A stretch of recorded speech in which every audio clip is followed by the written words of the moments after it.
Night. It's a really busy Friday night. There's a lot to get to. I am really glad you are here. And I will be honest, I'm feeling a little fired up tonight. I'm what's that phrase? I feel like I'm loaded for bear, right? So I'm just gonna do this. I don't care. I don't care. Let's just do it. Let's just start right in with something that Republicans really, really, really do not want to talk about. And part of the way you can tell they don't want to talk about it is because when they get asked about it, they turn pink, they stammer, they stomp their feet and put the microphone down. They do not want to talk about this at all. Republican Congressman Scott Fitzgerald of Wisconsin, for example, does not want to talk about this at all. You personally that you will be elected of Ukraine is a dictator and started the war against Russia. No, I don't. No, like I said, I voted for the first tranche. No, Ukraine didn't start the war. Why do we I'm not. Have you expressed your opinion to Trump? To Donald Trump, no. Why? Because he stood there in front of everybody and said, use your voice. I don't think that the president's goals are not what everybody wants, which is to end the war, right? End the war. So if you don't want to end the war, then you're in a different position. You've got to have some type of negotiated end to this. He's certainly pushing hard for that to happen. And if Would you do that without him? I can't speak over everybody. And if Zelensky needs to be in the room, he absolutely needs to be. I don't disagree with that. I don't disagree with the idea that he needs to be. He's probably part of the solution, right? So I'm not sure. I'm not sure exactly what that's going to look like, but I guess it's a good thing that the negotiations will continue, and hopefully we'll end up in a position where the entire conflict comes to a halt on a negotiated platform. So, okay. Matthew, there's a Matthew here somewhere. Matthew, please tell me you want to talk about like potholes or prostitution. Pot legalization, anything about this Putin stuff. This stuff is making me very, very pink. I do not want to talk about this stuff. Let's talk about something else. Republican Congressman Rich McCormick in Georgia, same problem. I would like to know your opinion and your stance on the current situation created by the president, wherein he is now saying that Ukraine is responsible for the war that Russia has initiated. And I would like to know if you as a congressman will get with your fellow congresspeople and stand up to the lies that are being told to the Americans. And I would also like to know if you believe that the 80-year-old alliance that we have with our European allies is strong enough to withstand the attack from our White House, because this is a dangerous, dangerous precedent. You as a serviceman should help us. Zelensky, I think, is an honest broker of what he's trying to accomplish. He wants to save his nation. And I want Ukraine to win, and President Trump said he wants to regret, and I know you're gonna get, this is what he said. But it's in our best interest. It's in our best interest, in my opinion. And by the way, this splits the Republican Party down the middle. Half the Republicans support, half the...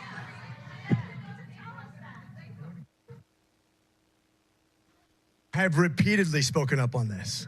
Repeatedly. I'm speaking about it right now, and I voted for Ukraine. And I have voted for Ukraine support every single time.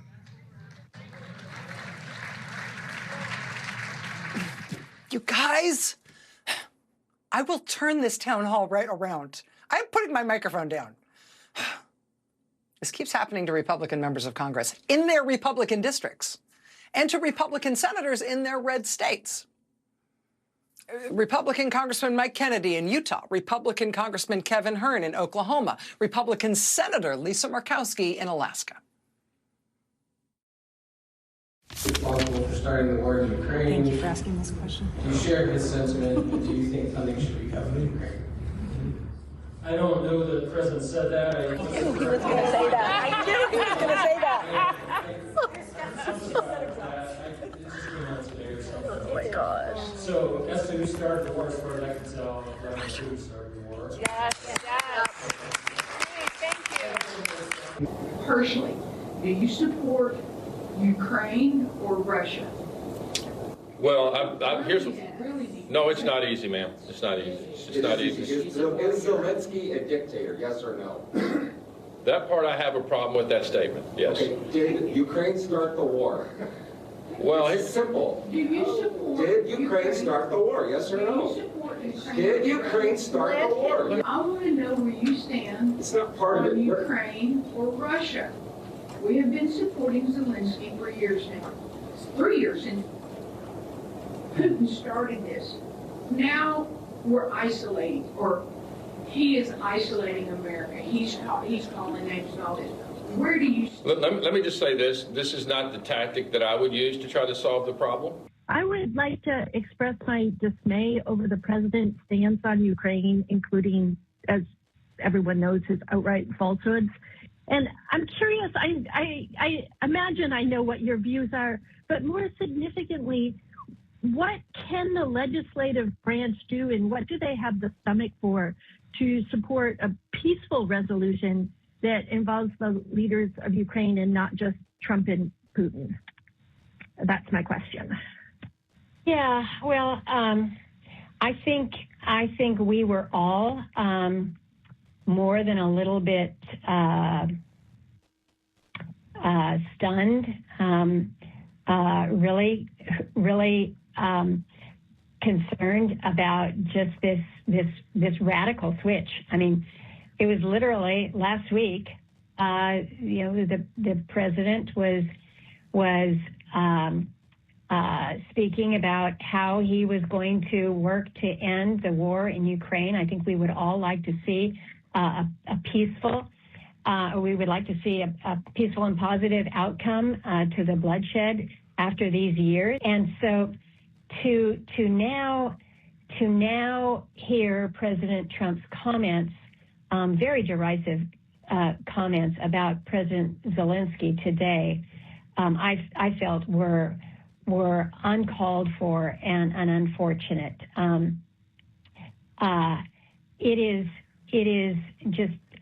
It is wrong to suggest that somehow or other Ukraine started this war, asked for this war, but I think we're all kind of scratching our heads at how quickly the conversation has gone from being one that is supportive of President Zelensky to now being more supportive of Putin.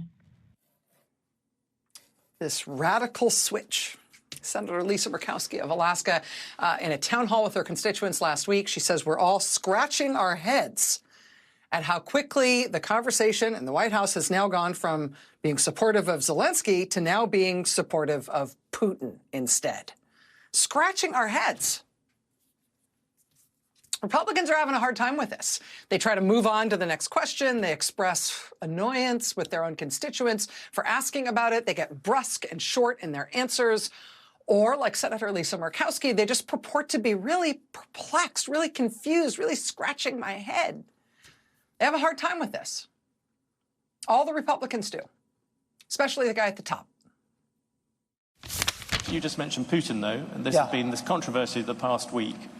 Can you say yes or no whether you have talked to Vladimir Putin since you stopped being president? Well, I don't comment on that. If I have a relationship, I don't talk about that. No, I don't talk about that. You talk about talking to Netanyahu. I don't talk about that. I don't ever say. Why don't you talk about it? I don't ever say about why not? What does that mean? I mean, that was right before the election. But it continued after the election. And people get so mad when I play this tape. People get very angry with me when I play this tape. And, honestly, bring it on. It makes me appreciate it all the more because clearly, at least it strikes a nerve. Watch. Have you talked to President Putin? No, I have not. You haven't talked to President Putin No, I have since not. you've been You elected? mean, well, I don't want to say that, but I haven't spoken to him recently. So you've spoken to President Putin since you've been elected? I don't want to say that. I don't want to say anything about that. Are you going to be talking to Vladimir Putin? Who? Have you spoken to him? I don't want to say. So you've already spoken to Vladimir Putin? I don't want to say that. I don't want to say. I don't want to say. I can't say. Why can't you say? Why can't you say? What precludes you from saying? Listen, it's Friday night. Let's just do this. Let's just cut to the chase here. Let's do a little look-see at the landscape to see why exactly it is so hard for Republicans to deal with this topic. What exactly is so hard for Republicans to talk about? What exactly is it that we are doing, up to and including switching sides in a war? But it's not limited to that. It's all things that don't seem like good news for the United States. That makes them particularly hard to talk about.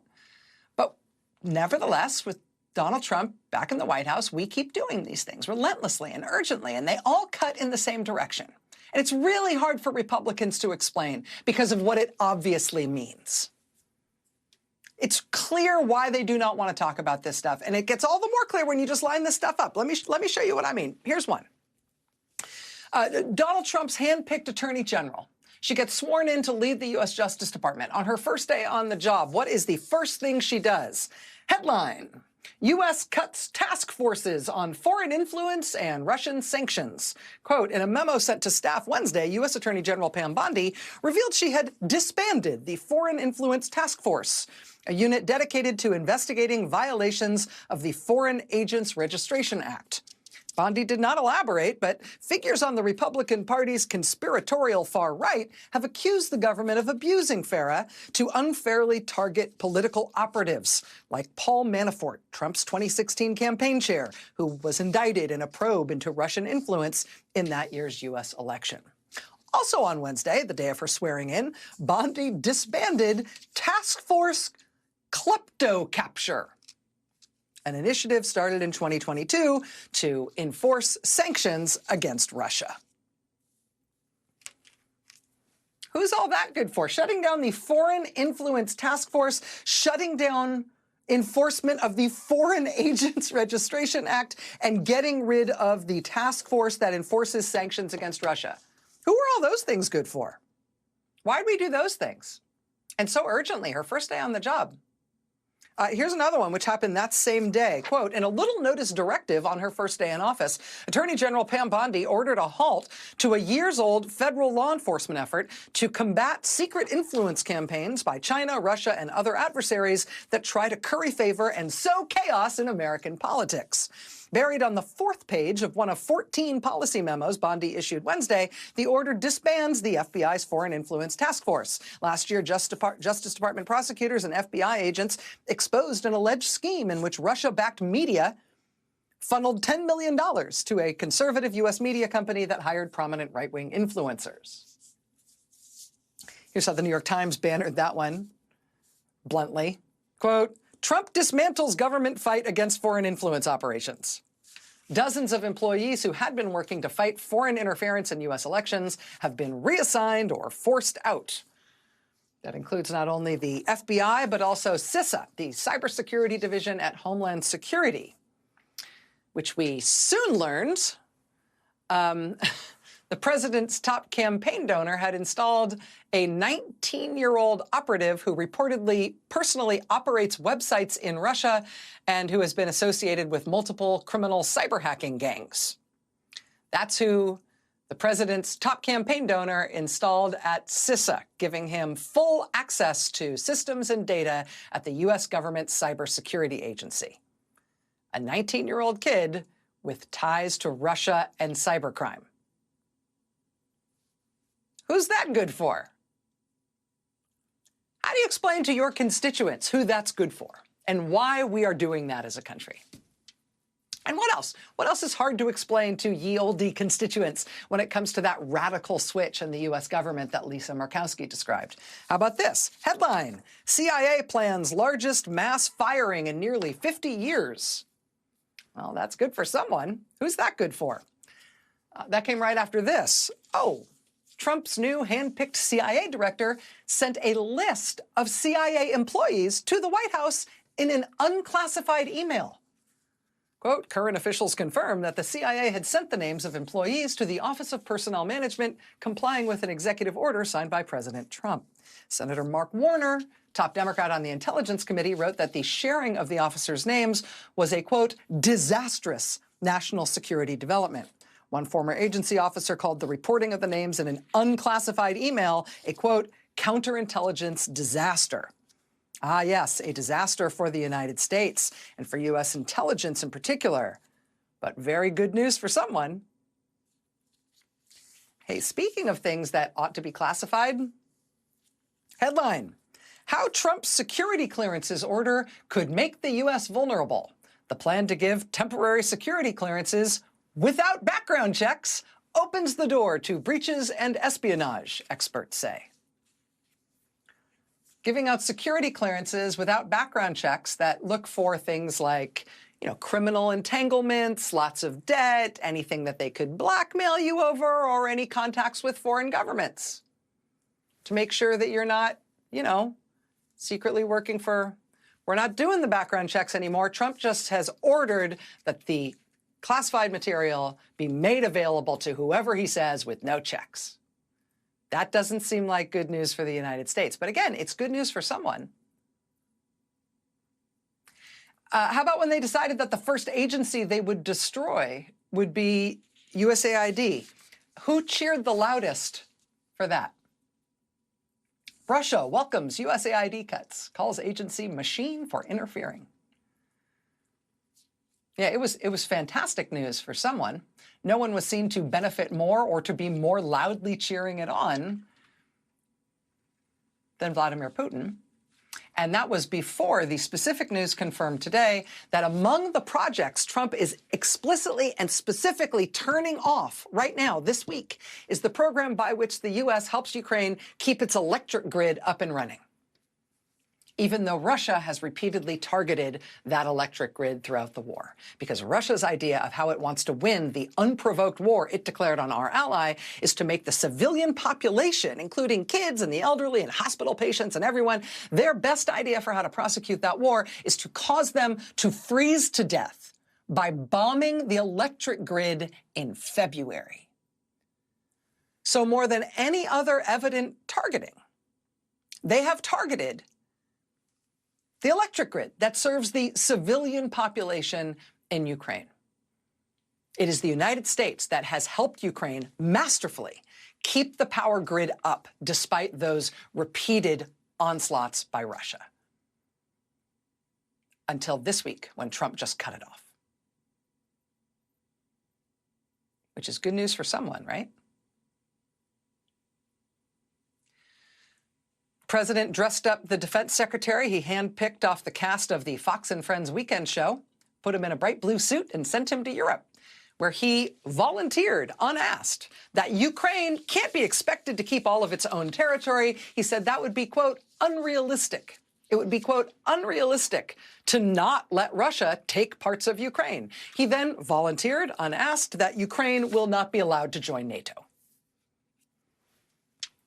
Now we've got pro-Trump Republican senators saying, yeah, not just Ukraine won't be allowed in NATO, we ought to get out of NATO too, which of course would collapse NATO. Who would that most benefit? For whom would that be really, really good news? Donald Trump says, let's let Russia back into the G7. Donald Trump is reportedly preparing right now for his own big in-person summit with Vladimir Putin.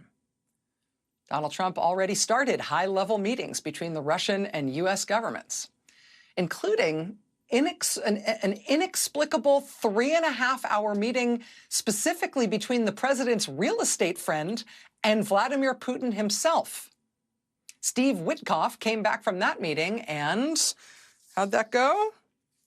Went pretty well for someone. Headline, parroting Putin and Trump, Witkoff says Russia was provoked into invading Ukraine. Headline, Trump envoy can't name a single concession Russia will make in peace deal. What does it seem like is going on here?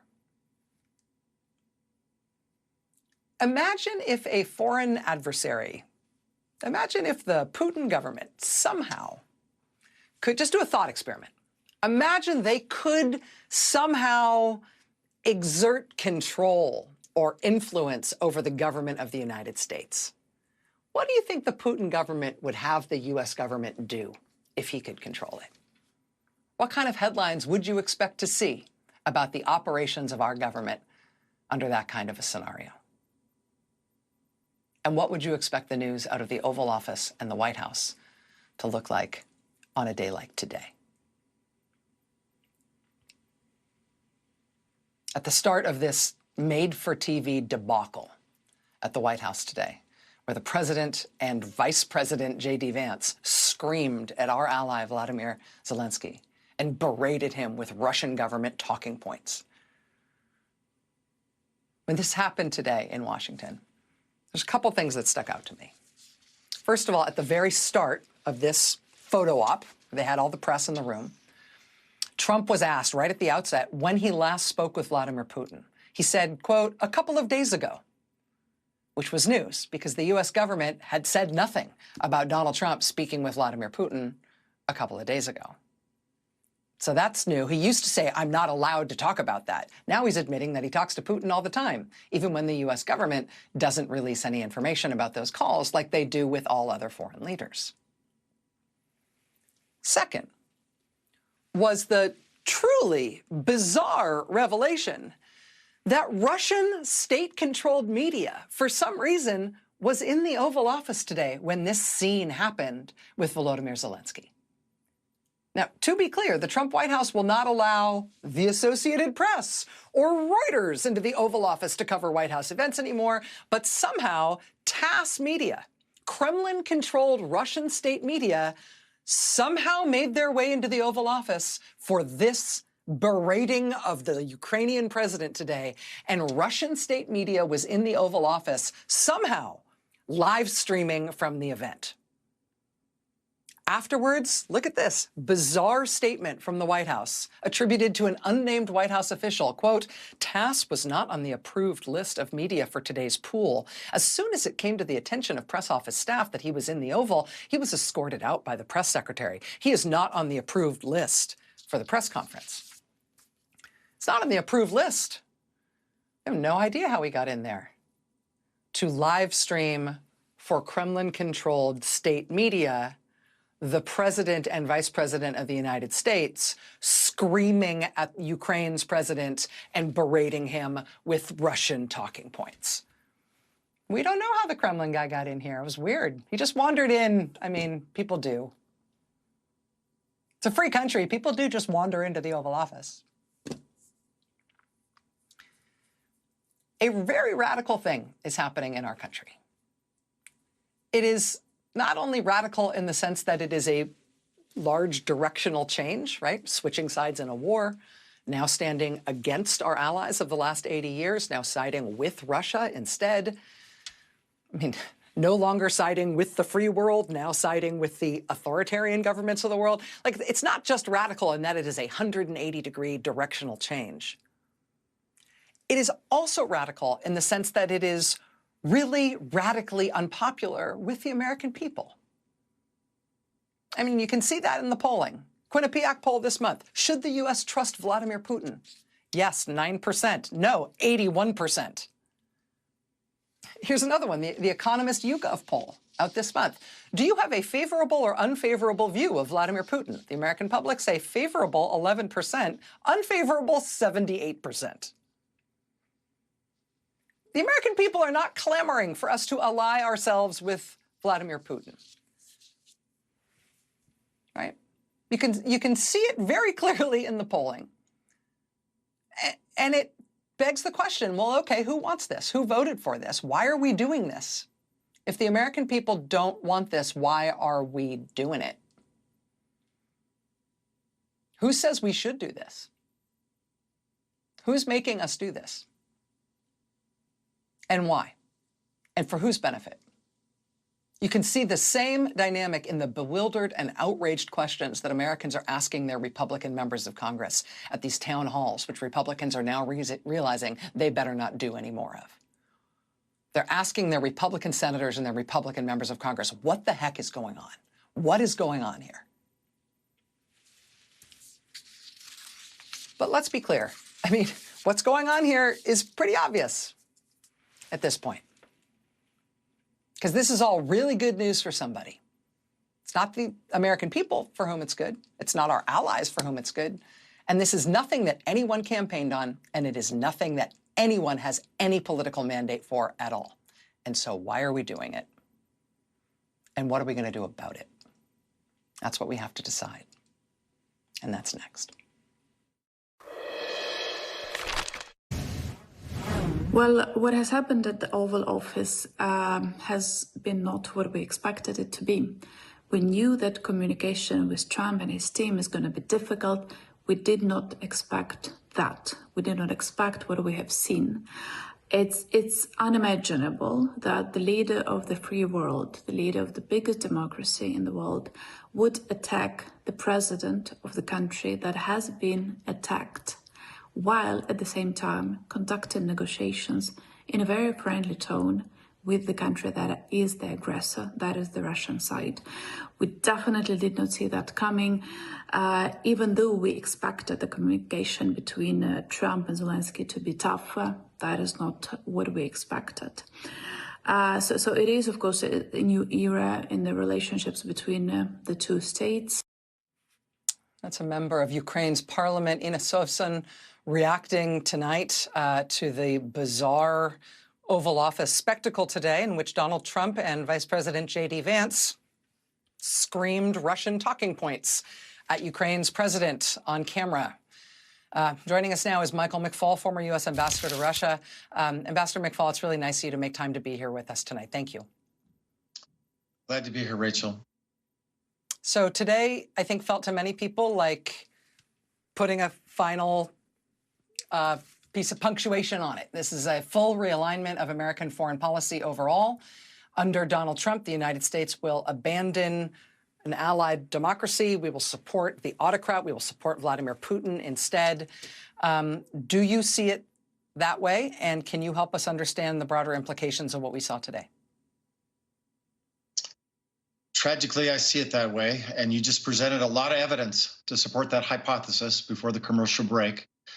And this is such a sad day for me personally, as somebody who cares about democracy and fights autocracies. And I know American history. We haven't been perfect.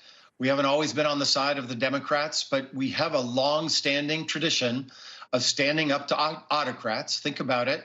All of our enemies throughout all of our history have been dictatorships. Our most enduring allies, our strongest allies, have always been democracies. And today, our president wants to switch sides in the struggle between autocrats and Democrats.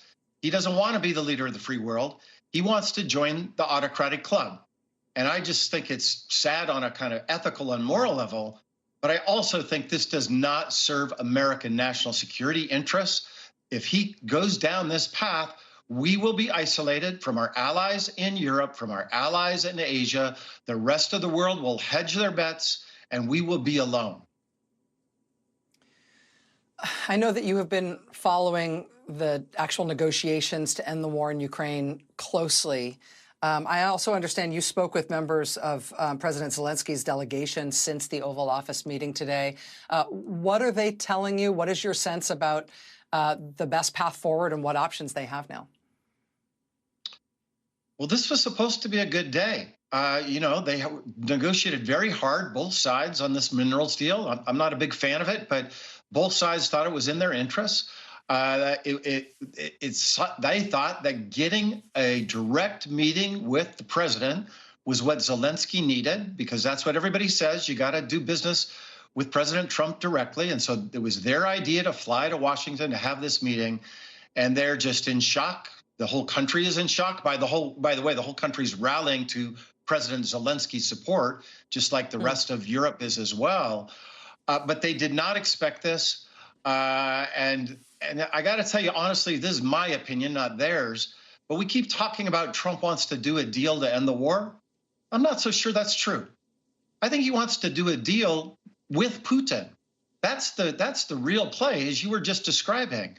And the Ukraine thing is kind of a sideshow. And if it works out, it works out. If it doesn't, Trump doesn't really care, because there's no other way to explain all of the concessions that he has already given to Vladimir Putin, even before any negotiation. So that suggests to me that, in fact, he actually is not trying to negotiate a deal. He's trying to nurture a relationship with Vladimir Putin. And as you said, I hope the American people understand this is wrong. It's not in our national interest. And I think Trump is way out ahead of the people, as your polling that you just showed just described.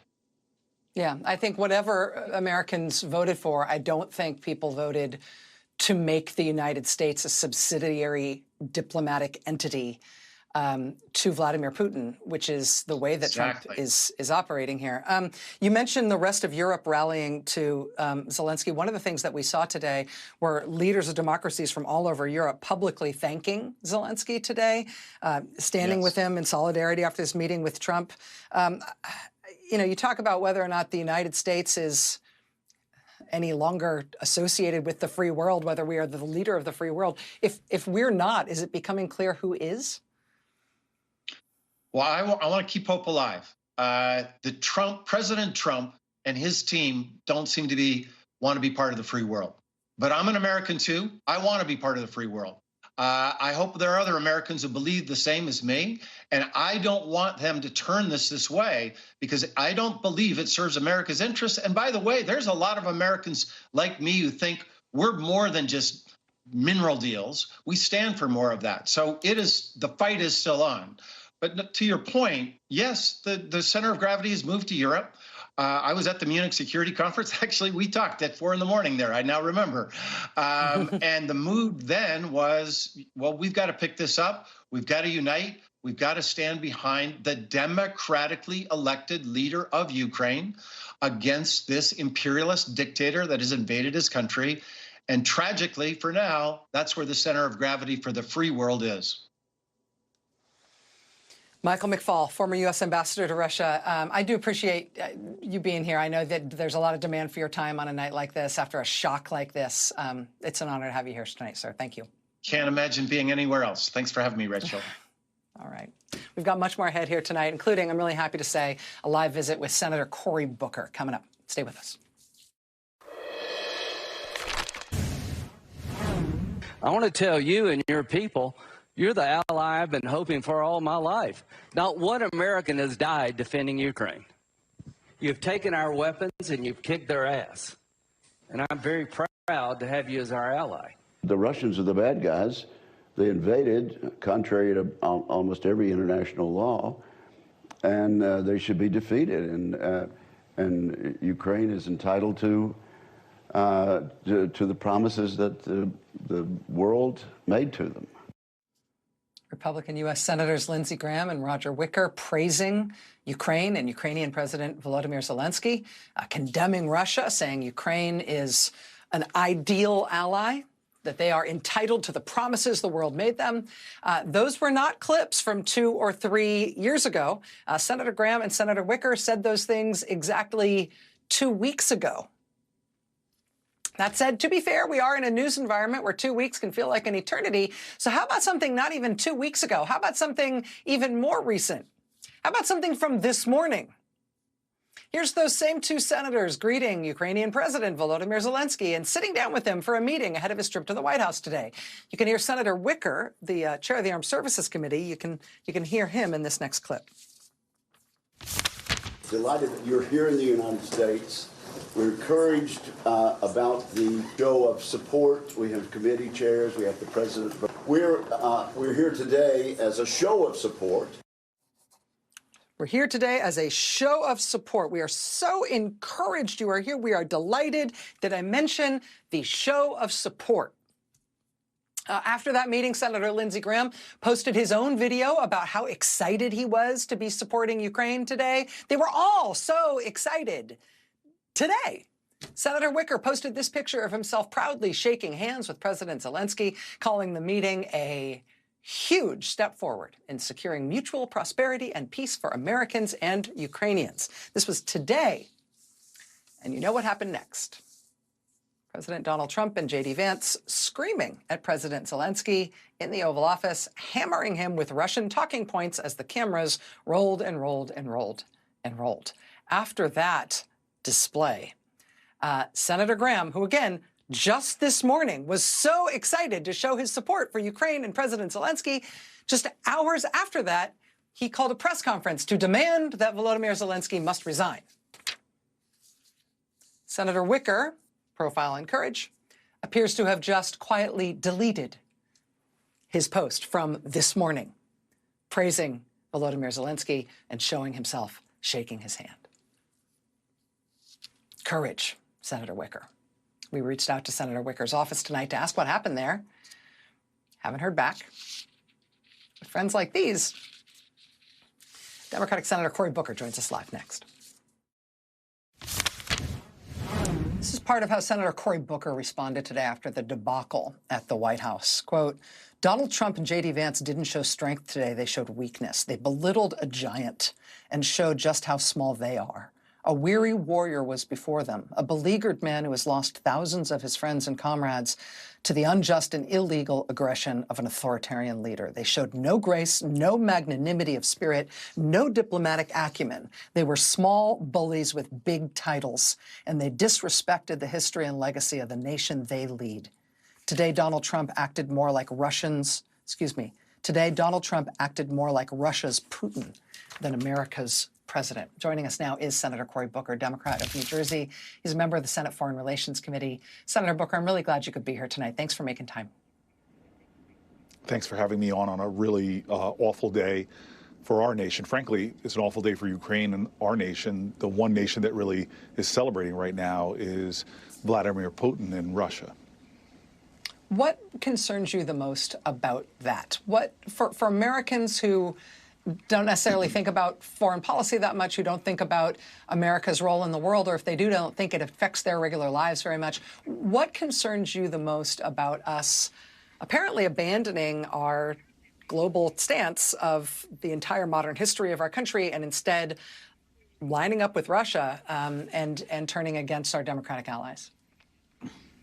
I had a European leader in my office who came and asked to come meet with me privately to express his distress over Ukraine, who told me about what does it say about our world that for the first time to his knowledge we've ever seen in a UN resolution around the Security Council, America side with China and Russia in condemning what Putin did and not their European democratic allies.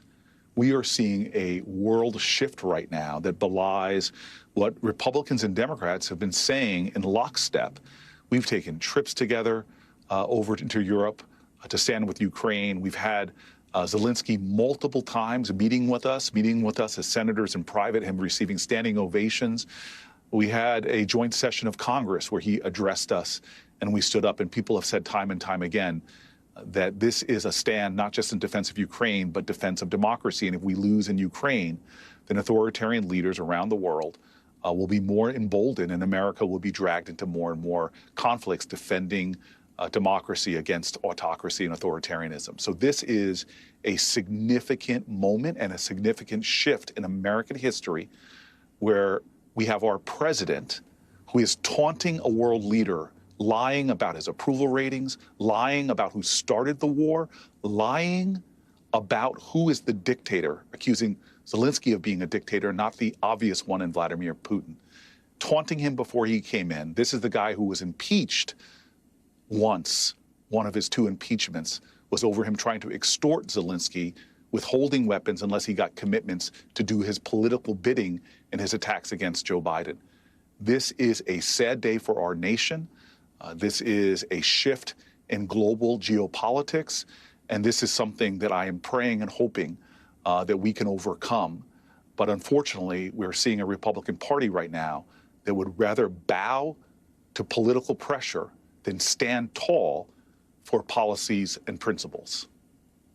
Well, on that point, we have seen, for example, Senator Roger Wicker speak pointedly about Vladimir Putin and speak pointedly in defense of Ukraine.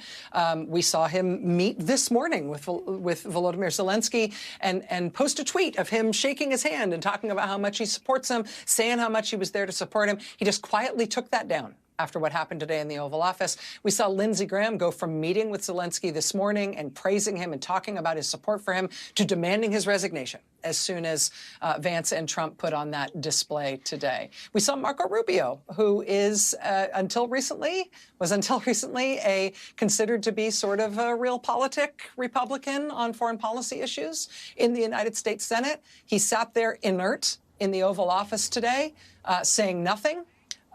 Looking green, and then put out a boilerplate North Korea-style tweet of praise for Donald Trump as soon as it was done. What do you make about hope for Republicans showing any sort of resistance here? Is there any?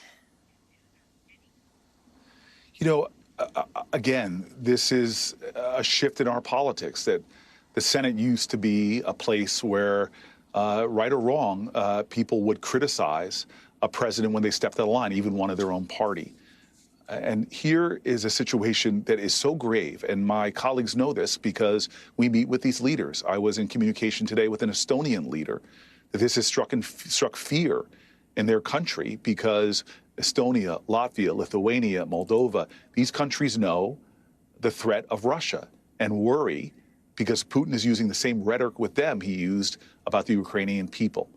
This has grand implications beyond just Ukraine.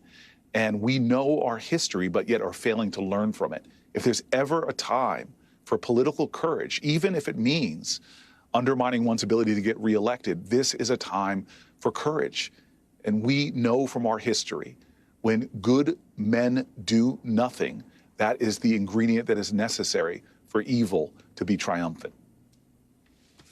New Jersey U.S. Senator Cory Booker. Senator, I really appreciate you making time to be here tonight. It is, as you say, a very difficult day. Thank you. Thank you, Rachel. We'll be right back. And thanks to you at home for joining us this hour. Senator Cory Booker